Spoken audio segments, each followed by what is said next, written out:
Hello everyone, quant solution में आपका स्वागत करता हूं। आज से मैं आप लोग को चाहे कोई सा भी एग्जाम हो, एसएससी, रेलवे, बैंकिंग, उन सब के लिए क्वांट जिसमें भी आता है उसका बेस्ट से बेस्ट सॉल्यूशन देने का प्रयास कर रहा हूं। चलिए मैं स्टार्ट करता हूं। पहले क्वेश्चन की ओर आते हैं। देखिए, ये क्वेश्चन इस तरह से कहता है कि 9 डिजिट का नंबर है, ये नंबर जो 72 से डिविजिबल है और इसमें x और y कोई डिजिट है जो नोन नहीं है और हमें ज्ञात करना है। देखिए, इस तरह का जो क्वेश्चन होगा वो आप जनरली जान लीजिए कि मिक्स डिविजिबिलिटी से बनता है। अच्छा, मिक्स डिविजिबिलिटी क्या होता है?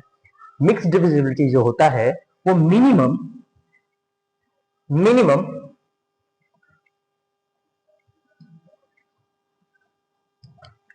मिनिमम 2 नंबर्स का डिविजिबिलिटी होता है। 2 नंबर्स का डिविजिबिलिटी होगा, 2 नंबर का डिविजिबिलिटी होगा मिनिमम।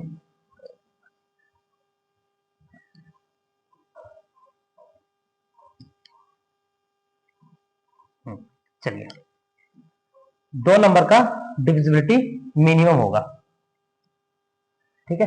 तो अब इसमें इस नंबर में जैसे कि यहां पर ये 72 है, 72 किन किन 2 नंबर से बना है? तो अगर ये देखा जाए, इसको अगर तोड़ते हैं तो ये 9 और 8 इससे बना है, यानी कि इसमें 2 का 9 का और 8 का डिविजिबिलिटी चेक होगा, ठीक है।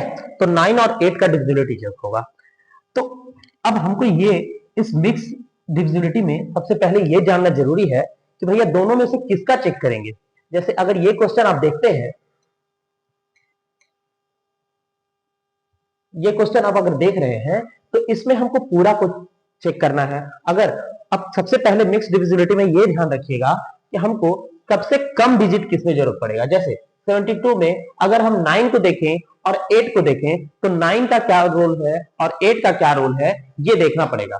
तो आप ये ध्यान रखिए कि 9 का अगर डिविजिबिलिटी चेक करेंगे तो ये पूरा नंबर देखना पड़ेगा, क्योंकि 9 का डिविजिबिलिटी जब आप पढ़े होंगे तो उसमें आप 2 तरीके से पढ़े होंगे कि एक में आप देखे होंगे कि 9 में सारे डिजिट का सम किया जाता है, अगर वह सम 9 का मल्टीपल हो तो वह संख्या 9 से डिविजिबल होगा। और दूसरा में आप डिजिट सम या डिजिटल सम का उपयोग किए होंगे, जिसमें आप देखे होंगे कि सारे अंकों का सम अगर 9 हो या डिजिटल सम अगर 9 हो तो वह 9 संख्या 9 से डिविजिबल होगा। उसी प्रकार लेकिन 8 के केस में ऐसा नहीं है। 8 के केस में आपको लास्ट 3 डिजिट ही केवल देखना होता है। 8 के केस में जैसे आप 8 के लिए यही जान लीजिए, 8 के लिए जान लीजिए कि 8 में अगर आप देखेंगे 2 का डिविजिबिलिटी तो लास्ट डिजिट ही चेक करना पड़ता है कि लास्ट डिजिट जो है सो इवन नंबर होगा तो वह 2 से डिविजिबल होगा। ऐसा इसलिए कि 2 का पावर 1 इज इक्वल टू 2। वही अगर 2 का पावर 2 कर दें जिसका वैल्यू 4 होता है तो 4 का डिविजिबिलिटी रूल जब चेक करेंगे तो इसमें लास्ट 2 डिजिट का उपयोग करते हैं, लास्ट 2 डिजिट का उपयोग करते हैं, ठीक है। अगर आप 2 का पावर 3 का बात करें तो ये 8 हो जाता है, तो 8 में लास्ट 3 डिजिट हो जाता है, लास्ट 3 डिजिट का डिविजिबिलिटी चेक करते हैं कि लास्ट का 3 डिजिट अगर 8 से डिविजिबल है तो वह कोई सा भी अंक हो, कितना भी बड़ा अंक हो, वह 8 से डिविजिबल होगा। उसी प्रकार अगर आप चेक करना चाहें तो 2 का पावर 4 इज इक्वल टू 16, तो यहां पर 2 का पावर 4 है, यानी कि लास्ट 4 डिजिट अगर 16 से डिविजिबल है तो यह पूरा अंक 16 से। उसी प्रकार 2 का पावर 5, 2 का पावर 6 ये देख सकते हैं। वही अगर आप 9 में देखें तो पहले अगर 3 का पावर देखें, 3 का पावर 1, यानी कि इसमें यह समझिए कि 3 में अगर डिजिटल सम का उपयोग करें तो डिजिटल सम में अगर इसका डिजिटल सम 3, 6 या 9 आए, 3, 6 या 9 आए तो वह अंक 3 से डिविजिबल होगा।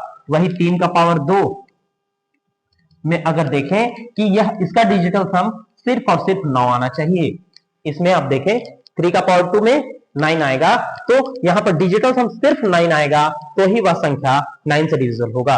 तो इन दोनों को उपयोग करके हम लोग ये इस क्वेश्चन को सॉल्व करेंगे। अच्छा एक बात बताइए, 8 के केस में अभी हमने ये पढ़ा, 8 के केस में ये पढ़ा कि 8 के केस में लास्ट 3 डिजिट देखना है, लास्ट 3 डिजिट देखना है। लेकिन अगर ऐसा हो कि लास्ट 3 डिजिट ना देख करके हम लास्ट का 2 डिजिट देखें तो थोड़ा सा आसान होगा। तो ये चीज ये जान लीजिए, 8 का और एक डिविजिबिलिटी रूल ये जान लीजिए कि अगर कोई सा भी अंक लिखा हुआ है, कोई भी अंक लिखा हुआ है जैसे 2, 8, 5, 4, 3, 2, 7, 2, 8, ऐसा ये अंक लिखा हुआ है, इतना बड़ा अंक है, अगर हमको इसको चेक करना है कि ये 8 से डिविजिबल है या नहीं, तो हमने ये कहा कि लास्ट का 3 डिजिट चेक कर लेंगे, चेक कर सकते हैं। लेकिन यदि अगर 3 डिजिट ना चेक करके हम लास्ट का 2 डिजिट चेक करें तो वो ज्यादा आसान होगा या नहीं होगा? ज्यादा आसान होगा। तो ये याद रखिएगा कि यहाँ पर लास्ट का 2 डिजिट कब चेक करते हैं और तीनों डिजिट कब चेक करते हैं, ये चीज हमेशा याद रखिएगा कि यहाँ पर देखिए ये जो थर्ड नंबर है, ये जो थर्ड नंबर है, ये अगर इवन होगा, इवन होगा तो हम लास्ट 2 डिजिट ही चेक करेंगे, लास्ट 2 डिजिट ही चेक करेंगे। अगर ऑड रह गया तो क्या करेंगे? 3 डिजिट चेक कर लेंगे। नहीं, उसमें भी आप 2 डिजिट चेक कर सकते हैं, लेकिन उसके लिए एक शर्त है, ऑड अगर रह गया, ऑड रह गया तो लास्ट के 2 डिजिट में, लास्ट के 2 डिजिट में 4 ऐड कर दीजिएगा, 4 ऐड कर दीजिए। और जैसे ही 4 ऐड कीजिएगा उसके बाद जो भी अंक मिलेगा उसको आप 8 से डिवाइड कीजिएगा, तो आपको ये मतलब पता चल जाएगा कि ये पूरा अंक 8 से डिविजिबल है या नहीं है। चलिए अब हम लोग क्वेश्चन की ओर आते हैं, क्वेश्चन की ओर आते हैं। अब क्वेश्चन में क्या दिया हुआ था कि भैया ये संख्या जो है वो 72 से डिविजिबल है, और यह तो यहाँ पर x और y का सबसे पहले मान निकालना है, इस इक्वेशन में x और y का मान रखना है, उसके बाद जो वैल्यू आएगा आपका आंसर होगा। तो इतना जानकारी के बाद हम देखते हैं कि 72 में हम लोग को पता चल गया कि 9 और 8 दोनों का चेक करना है। अब ये भी पता चल गया कि 9 का चेक करने के लिए हमको पूरा पूरा अंक का आवश्यकता है, लेकिन जबकि 8 का चेक करने के लिए लास्ट का 2 डिजिट या फिर 3 डिजिट का आवश्यकता है। अगर आप 3 डिजिट वाला लेते हैं तो यहां पर 7, 8 और y रख दीजिए। अब यहां पर आप इसको 8 से डिवाइड करके देखिए तो ये पता चलेगा, 8 से डिवाइड करके पता चलेगा ये 72 आया, 6 आया। अब यहां पर y के स्थान पर क्या रखें कि 8 से पूरी तरह से डिवाइड हो जाए, तो हमको ये पता चलेगा कि y के स्थान पर अगर 4 रह जाए तो ये पूरी तरह से डिवाइड होगा, यानी कि y का वैल्यू आपका निकल कर आ गया, कितना आ गया? y का वैल्यू आपका सॉरी y का वैल्यू कितना आ गया? 4 आ गया। अच्छा मैंने कहा था कि हम लास्ट 2 डिजिट भी चेक कर सकते हैं, तो लास्ट 2 डिजिट चेक करने के लिए अब यहां पर देखिए, यहां पर जो है तो 8 और y है, 8 और y है।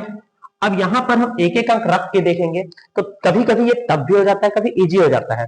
ऐसे एक एक अंक रखने की आवश्यकता नहीं है, क्योंकि 8 में हम ये जानते हैं कि ये इवन नंबर ही बनेगा। तो अब ऐसा थोड़ी है कि एक रख के देखेंगे उसमें 4 ऐड करेंगे, नहीं, 2 रखेंगे, 4 ऐड करेंगे 6, 86 डिवाइड नहीं होता है। 4 रखेंगे, 4 ऐड करेंगे तो 4 4 8, 88 डिवाइड होगा। तो 4 रखने के बाद 4 ऐड करेंगे, यानी कि यहाँ पर 4 सेटिस्फाई कर रहा है या नहीं कर रहा है। तो इससे यहां से भी ये डायरेक्टली पता चल गया कि y का वैल्यू 4 होगा। ठीक है, तो जैसे ही y का वैल्यू यहां पर पता चल गया, जैसे ही y का वैल्यू यहां पर पता चल गया, तो हम लोग को ये पता चल गया कि ये नंबर जो है, ये नंबर जो है तो क्या लिखा हुआ है, ये नंबर जो है तो 4 8 9 x 6 3 7 8 और 4 ये लिखा हुआ है। अब हम यहाँ पे x के जगह पर वैल्यू रखना है, और चाहिए किसका? डिविजिबिलिटी रूल 9 का। तो 9 में हम लोग डिजिटल सम के देखते हैं, तो इसका डिजिटल सम कितना होता है? अगर आप लोग डिजिटल सम पढ़े होंगे तो ये भी पता होगा कि जब संख्या में 9 आता है तो डायरेक्ट हम कैंसिल आउट कर सकते हैं, डायरेक्ट कैंसिल आउट कर सकते हैं, डायरेक्ट कैंसिल आउट कर सकते हैं। जैसे ये 9 हो गया, ये 6 3 9 हो गया। अब यहां पर देखिए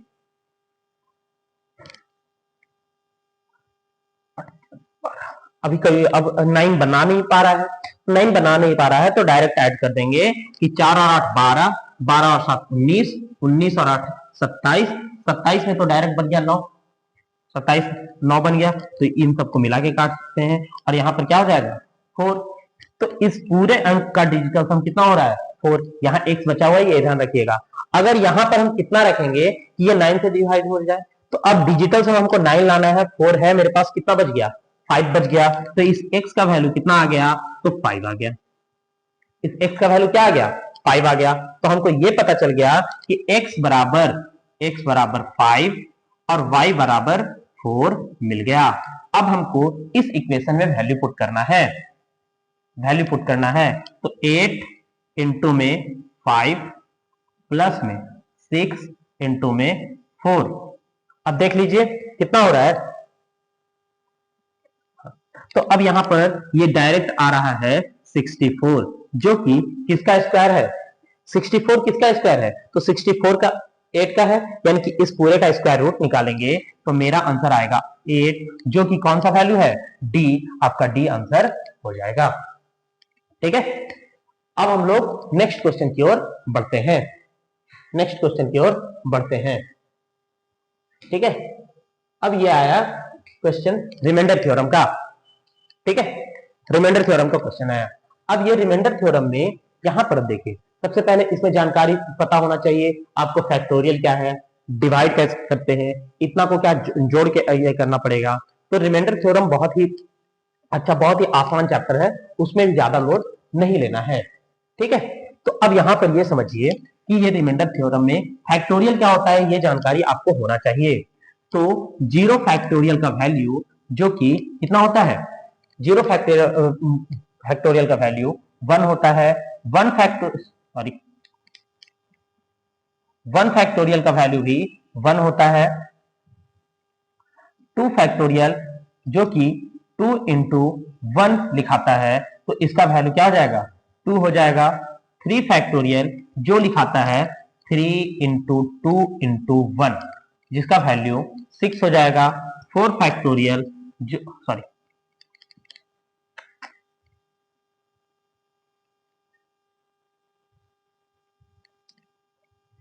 फैक्टोरियल जो कि लिखाएगा 4 इंटू 3 इंटू 2 इंटू 1, ये लिखाएगा, जिसका वैल्यू क्या हो जाएगा 24 हो जाएगा।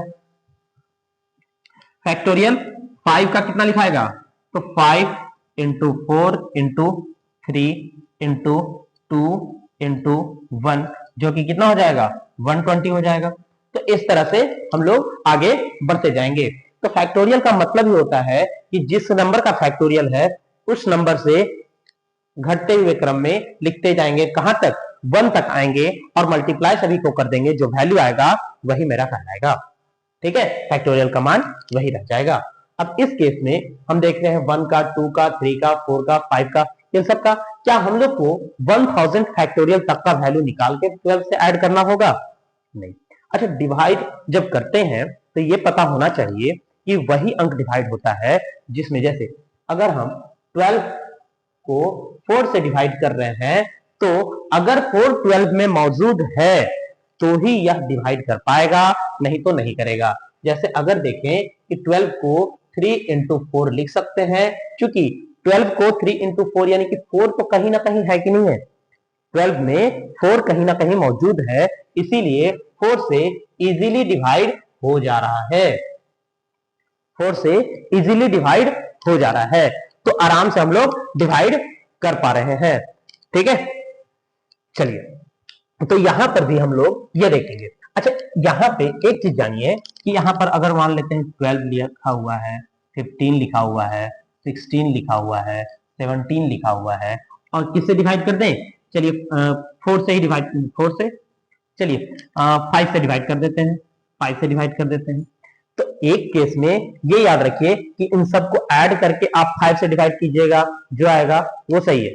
लेकिन अदर केस में आप देखेंगे कि अगर हम सबको सेपरेटली भी डिवाइड कर दें, जैसे इसको हम डिवाइड किए तो यहां पर 2 रिमाइंडर बचेगा, या फिर -3। जब रिमाइंडर 3 थ्योरम आप लोग को हम डिटेल से पढ़ाएंगे तो ये पता होगा कि निगेटिव रिमाइंडर किसको कहते हैं। निगेटिव रिमाइंडर हम लोग के सिलेबस में भले ना हो, लेकिन हम लोग का सिलेबस को आसान करने के लिए ये बेहतर तरीका है जिसका यूज हम लोग करेंगे। ठीक है, तो -3, इसमें तो 0 रिमाइंडर बचेगा, इसमें 1 रिमाइंडर बचेगा, इसमें 2 रिमाइंडर। अच्छा, यहाँ पे हम ये बता दें कि माइनस वाला भी आप लिख सकते हैं, कैलकुलेशन कीजिएगा, आपका आंसर चेंज नहीं होगा। ठीक है, तो यहां पर हम अभी प्लस वाला को ही लेके चल रहे हैं। ठीक है, तो 2, 1 और 2 जो कि 5 हो रहा है, और चूंकि 5 से पूरी तरह से डिवाइड हो जा रहा है, इसीलिए यहाँ पर रिमाइंडर 0 होगा। और यहाँ पर अगर मान ले रहे हैं, गलती नहीं लिख रहे हैं बल्कि मान ले रहे हैं कि अगर 4 यहाँ पर आता तो जिसको 5 से डिवाइड करते हैं, चूंकि ये डिवाइड नहीं हो पा रहा है तो इसका रिमाइंडर 4 हो जाता। अगर मान लेते हैं 7 आता और 4 से डिवाइड करते हैं तो ये 3 रिमाइंडर देता, तो आपका एक्चुअल आंसर में भी रिमाइंडर 3 हो जाएगा। मतलब कि अगर जो अंक डिवाइड हो जा रहा है उसको हम इग्नोर भी कर सकते हैं, बाकी जो नहीं हो रहा है उसमें देख लेंगे रिमाइंडर कितना कितना बचा, उसको ऐड कर देंगे, फिर जो आएगा एडिशन उसको फिर से उस नंबर से डिवाइड करेंगे, और जो आंसर आएगा वही मेरा फाइनल आंसर भी हो जाएगा। तो इस केस में भी वही होगा,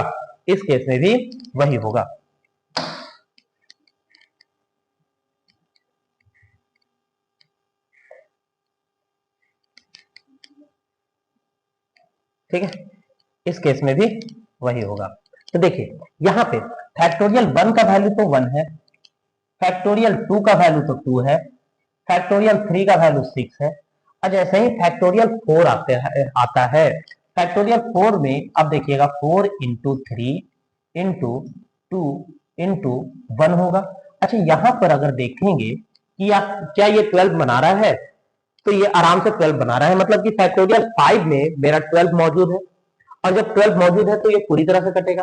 क्योंकि फैक्टोरियल 4 में 12 मौजूद है तो फैक्टोरियल 5 में होगा या नहीं, फैक्टोरियल 6 में होगा या नहीं, फैक्टोरियल 7 में होगा या नहीं, यानी कि इसके बाद जितना भी अंक आएगा उन सब में भी 12 मौजूद होगा। यानी कि ये सब क्वेश्चन केवल डराने के लिए दिया था, ये सब 1000 तक लिख के केवल डरा रहा था, इसके बाद हमको लिखना भी नहीं है। तो क्या इसको इग्नोर किया जा सकता है? तो बिल्कुल किया जा सकता है, इसको इग्नोर किया जा सकता है। मतलब एग्जैक्ट में हमको केवल इतना को डिवाइड करना है कि नहीं करना है, केवल इतना को डिवाइड करना है। तो क्या आ गया 9, 9 को कितना से डिवाइड करना है 12 से। क्योंकि हम लोग के एग्जाम में मैंने पहले ही बताया निगेटिव रिमाइंडर चैप्टर में नहीं है, इसलिए इसका रिक्वायर्ड आंसर जो होगा 9 होगा। यदि आप निगेटिव रिमाइंडर पूछेगा तो ये 9 और 12 के बीच फासला कितने का है, 3 का है, तो इसलिए -3 भी इसका आंसर हो सकता है। मैं फिर एक बार बता रहा हूं कि ये -3 आप लोग के लिए आंसर नहीं है, आंसर तो है लेकिन हम लोग के सिलेबस में निगेटिव रिमाइंडर नहीं है, क्योंकि थोड़ा सा आसान पड़ता है बताना, इसलिए मैं बता दे रहा हूं कि -3 भी एक आंसर है, लेकिन एग्जामिनर एसएससी में नहीं मानता है, 9 को ही आंसर मानेगा। ठीक है, तो इस तरह से इसका आंसर क्या आ जाएगा, -3 आ जाएगा। ठीक है, अब हम ये क्वेश्चन देखते हैं। ये क्वेश्चन आपका सीरीज का क्वेश्चन है। देखिए सीरीज तो ऐसे बहुत तरह का है, आप लोग को मैं एक एक करके सारा चैप्टर भी यूट्यूब पर फ्री ऑफ कॉस्ट पढ़ाने वाला हूं। तो मैं पूरा का पूरा सिलेबस, पूरा का पूरा कंप्लीट क्वांट मैं पढ़ाने वाला हूं, पूरा का पूरा सॉल्यूशन दूंगा, क्वांट का पूरा सॉल्यूशन, इसलिए मैंने इस चैनल का नाम भी क्वांट सॉल्यूशन रखा है। ठीक है, चलिए अब ये क्वेश्चन है आप लोग के लिए सीरीज का क्वेश्चन। सीरीज में अगर देखते के साथ पहले ये जान लीजिए कि बहुत तरह का क्वेश्चन आता है। जैसे सिंपल सी बात है कि 1/2 प्लस में 1/6 प्लस में 1/12, इस तरह से भी क्वेश्चन है 10 टर्म तक। तो इसमें ये क्या अगर 10 टर्म है, चलिए हम 3 टर्म ही मानते हैं, 3 टर्म ही मानते हैं,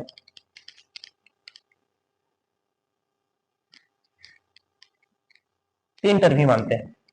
ठीक है। तो क्या ये तीनों टर्म का एक तरीका, तो अगर दो है तो भैया इसका एलसीएम ले लीजिए, उसके बाद फिर ये कीजिए, वो तरीका है। क्या इसमें अगर 10 टर्म रहेगा, 20 टर्म रहेगा, 50 टर्म रहेगा, तो सबका एलसीएम ले पाना पॉसिबल है? नहीं है। तो इसमें क्या किया जाता है, इसमें सबसे पहले ये समझिए कि अंकों को समझना बहुत जरूरी होता है कि ये लिखा क्या है। अगर इसमें देखा जाए तो ये जो है सो लिखा हुआ है, ये 1/1 × 2 लिखा हुआ है, प्लस में 1/2 × 3 लिखा हुआ है, प्लस में 1/3 × 4 लिखा हुआ है। ठीक है। अच्छा, यहां पे ये लिखने का रीजन क्या है ये समझिएगा।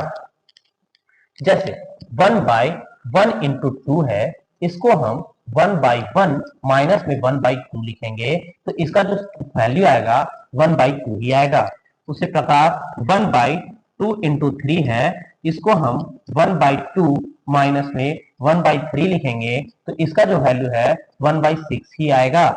तो ये दोनों तरह से, इस तरह से लिखने पर, इस तरह से लिखने पर या इस तरह से लिखने पर तीनों सेम चीज का वैल्यू है, तो कोई चेंजिंग तो होता नहीं है। तो इसीलिए ये चीज यहां पर याद रखना है। और सीरीज का क्वेश्चन मोस्टली इसी टाइप पर बेस्ड होता है। क्योंकि यहां पर गैपिंग 1 का है, इसीलिए कोई दिक्कत नहीं होता है। अभी किसी किसी केस में यहाँ पे पहले इसको सॉल्व कर लेते हैं, उसके बाद बताते हैं कि इसको डायरेक्टली में 1/1 माइनस में 1/2 लिख सकते हैं, प्लस में 1/2 माइनस में 1/3 लिख सकते हैं। क्यों लिख सकते हैं, यहां आप देख सकते हैं। उसके बाद फिर प्लस में 1/3 माइनस 1/4 लिखते हैं। अब यहां देखिएगा कि बीच वाला सारा टर्म कैंसल आउट हो जा रहा है और केवल फर्स्ट का फर्स्ट और लास्ट का लास्ट वाला ही बच रहा है। फर्स्ट का फर्स्ट वाला और लास्ट का लास्ट वाला बच रहा है। अब इसको बड़े आराम से आप सॉल्व कर सकते हैं, जिसका वैल्यू कितना आ जाएगा, 3/4 आपका आंसर हो जाएगा। ठीक है। किसी किसी केस में ये गैपिंग जो आप देख रहे हैं, ये 1 का गैपिंग है, कभी कभी 2 का गैपिंग देता है। जैसे यहाँ पर एक एग्जांपल के तौर पर हम यहीं पर ले लेते हैं 1 × 3।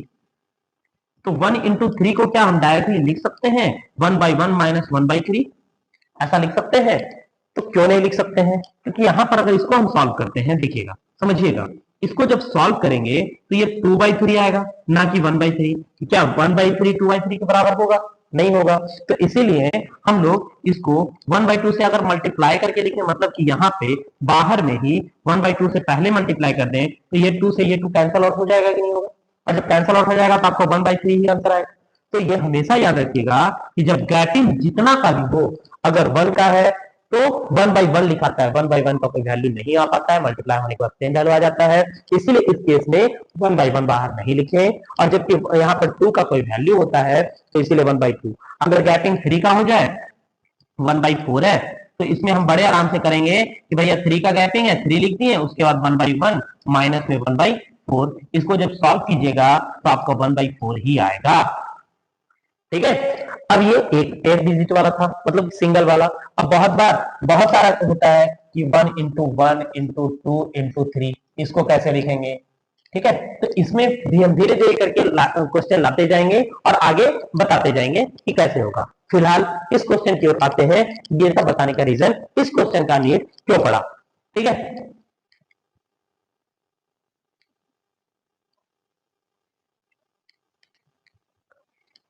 चलिए, जिसको जरूरत होगा वीडियो को पीछे करके और फिर से देख लीजिएगा। ठीक है। अब यहाँ पर इस क्वेश्चन का नीड क्यों पड़ा, ये देखिए। ये क्वेश्चन भी कुछ इसी तरह से लिखा हुआ है, लेकिन क्या लिखा हुआ है वो समझना सबसे पहले जरूरी है। इसको तोड़ना क्वेश्चन को जरूरी है। तो इसमें अगर देखा जाए, अच्छा आप लोग को a² माइनस में b² का फॉर्मूला याद है, जिसमें होता है a + b इंटू में a - b। और यहां देखिए a² माइनस b² पर लिखा जा सकता है कि नहीं? तो ये जो लिखा हुआ है 1/10 × 4 या फिर 4 × 10 लिखते हैं, 1/4 × 10 लिखा हुआ है। 7 3 10, 7 में से 3 गया 4। उसके बाद फिर यहां पर क्या लिखा हुआ है 10 × 16 लिखा हुआ है। फिर क्या लिखा हुआ है 16 × 22 लिखा हुआ है। तो उसी प्रकार अगर बढ़ते जाए तो फिर यहां पर लास्ट में क्या लिखा हुआ है 46 इंटू में 52। लिखा हुआ है। मैंने ये बताया कि इस तरह का सीरीज देता है और यहाँ पर देखिए गैपिंग कितने का है, 6 का गैपिंग है। और हम डायरेक्ट भी यहाँ पर लिख सकते हैं कि क्यों, क्या लिख सकते हैं 1/6। क्यों यहाँ पर 1/6 है, ये कंफ्यूजन तो नहीं होगा। अच्छा, यहाँ पर 1/4 माइनस में 1/10 प्लस में 1/10 माइनस में 1/16 प्लस में 1/16 माइनस में 1/22 और प्लस में डॉट डॉट डॉट प्लस में 1/46 माइनस में 46 माइनस में 1/52 ये होगा। ये क्यों हुआ, इसमें कोई कंफ्यूजन? ये कैंसल आउट, बीच वाला सारा टर्म कैंसल आउट, केवल लास्ट वाला बच जाएगा, बचेगा। अब डायरेक्टली में हम लोग आंसर में लिख सकते हैं 1/6 इंटू में 1/4 और माइनस में 1/52। अब इसको 13 से मल्टीप्लाई कर दीजिए जो कि आ गया। अब 1/6 इंटू में 12/52 सॉल्व कर लीजिए, आपका आंसर आ जाएगा 1/26। ये आपका आंसर है। ठीक है, तो इसका सॉल्यूशन इस तरह से हुआ। अच्छा, यहाँ पे देख लीजिए, यहाँ पर प्लस गलती से मल्टीप्लाई का साइन लग गया, तो यहाँ मल्टीप्लाई का साइन नहीं बल्कि प्लस का साइन होगा। ठीक है, चलिए अब इस तरह से इसका